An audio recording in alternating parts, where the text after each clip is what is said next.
In this tutorial, I will explain how to create a Fiverr affiliate account simply and quickly. It is important to start by going to Fiverr.com, scrolling to the bottom of the page to find affiliates, and clicking it.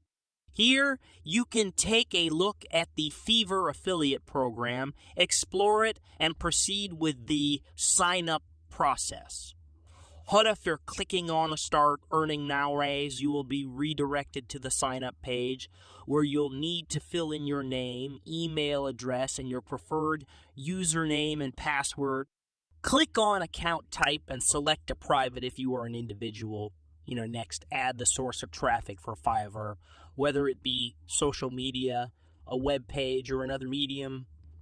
If you don't have a main source of traffic, you can add any social media page or website to the field.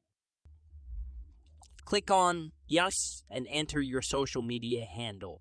Then proceed by entering in your location and click on Next, and you will be asked how you plan on promoting Fiverr. Specify through YouTube and social media sites.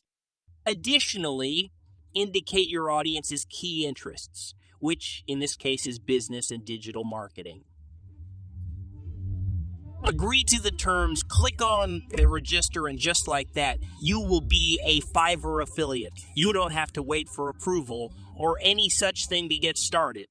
Log into your Fiverr affiliate dashboard, click on Agree to accept terms and conditions, and begin generating affiliate links. For more information, check out this video. Thank you for following along.